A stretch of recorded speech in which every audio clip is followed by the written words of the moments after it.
حضرت معاویہ رضی اللہ تعالیٰ عنہ کی غلطی کو اجتہادی غلطی کہنا، اس سے میں نے رجوع کیا کہ ان کی غلطی اجتہادی نہیں تھی بلکہ وہ جان بوجھ کر تھی، اور احادیث اور آیات اسی پر گواہ ہے کہ ان کی غلطی کو کسی صورت اجتہادی نہیں کہا جا سکتا۔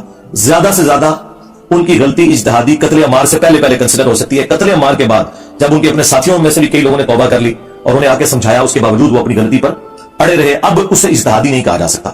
اور اس میں میرا تفرد نہیں ہے، جو آج ٹھیکیدار بنے ہوئے نا سنیت کے، ان کے بڑے بابوں نے یہ لکھا ہوا ہے کہ حضرت معاویہ پر واجب تھا کہ وہ خلیفہ وقت علی ابن ابی طالب کی بیعت کر لیتے، یعنی انہوں نے واجبیت کا ترک کیا۔ جو مسلم میں آتا ہے جو بغیر امام کے بیعت کے مرا وہ جاہلیت کی موت مرا، وہ ساری حدیثوں کے حوالے سے انہوں نے کہا کہ ان پہ واجب تھا کہ اپنے امام کو پہچانتے۔ نمبر 2، دنیا کی منفعت کے لیے، خلافت کے حصول کے لیے اپنی خواہش کو ترک کر دیتے ہیں، یعنی انہوں نے کہا کہ یہ جو حضرت علی کے خلاف وہ لڑے وہ کوئی قصاص عثمان کا چکر نہیں تھا بلکہ وہ خود خلیفہ بننا چاہتے تھے۔ دیکھ لو، یعنی ایک بندہ اندر تک بڑھ گیا ہے، وہ دل دیکھ اور فتویٰ لگا رہے ہیں۔ اچھا، نمبر 3، وہ باطن میں باغی تھے لیکن ظاہراً خون عثمان کو انہوں نے اپنی ڈھال بنایا ہوا تھا لوگوں کو دکھانے کے لیے۔ ٹائم نہ لکھا ہے، جیسے یہاں پہ پولیٹیشنز کرتے ہیں نا، سامنے کوئی اور ریزن رکھتے ہیں اور پیچھے کچھ اور ہوتا ہے۔ تو انہوں نے کہا کہ اندر سے وہ باغی تھے، وہ حضرت علی کو خلیفہ نہیں ماننا چاہتے تھے، پبلک کی آنکھوں میں دھول جھونکنے کے لیے انہوں نے حضرت عثمان کی شہادت اور قصاص کو اپنی ڈھال بنایا ہوا تھا لوگوں کو دکھانے کے لیے۔ آپ ذرا یہ جملوں کے اوپر غور کریں۔ نمبر 4، انہوں نے کہا کہ قتل عمار والی حدیث تقتلہ الفئۃ الباغیہ 2812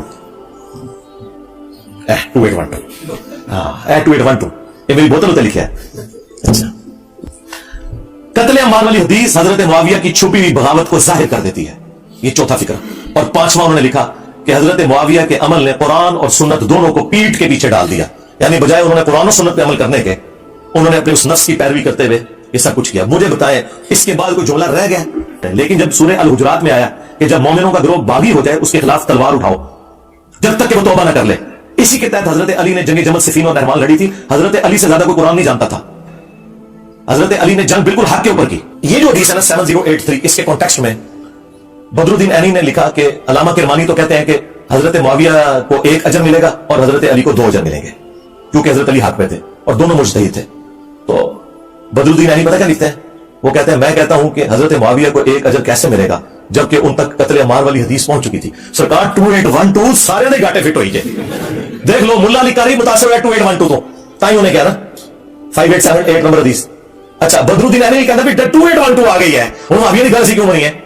میں معاویہ بن ابی سفیان، مغیرہ ابن شعبہ، عمر ابن عاص، بسر بن ارطاہ رضی اللہ عنہم اجمعین کو اس حوالے سے صرف عزت کرتا ہوں کہ وہ اصحاب ہیں، باقی جو ان کے اعمال ہیں وہ اللہ کو خود جواب دہ ہے۔ میں لعنت کا قائل نہیں ہوں، لیکن ڈنکے کی چوٹ پہ بخاری و مسلم کے حدیث کی روشنی میں ان کی غلطیاں بیان کرتا ہوں، جو غلطیاں الحمدللہ میں نے نہیں ہے، نبی صلی اللہ علیہ وسلم نے پہلی پریڈکشن کی تھی کہ انہوں نے امت کم پڑھا ہے، یہ میں نے نہیں بیان کی ہے، نبی صلی اللہ علیہ وسلم اور میں عمار کو باغی جماعت قتل کرے گی، وہ اللہ کی طرف بلائے گا، وہ دوزخ کی طرف بلائے گی۔ صحیح بخاری 2812 2818۔ یہ نبی صلی اللہ علیہ وسلم کو کوئی ٹیچ کرنا چاہتا ہے کہ تم نے کیوں یہ نعوذ باللہ من ذالک گستاخی کی ہے اصحاب کی، یہ بات کہہ کے کہ باغی جماعت دوزخ کی طرف بلانے والی؟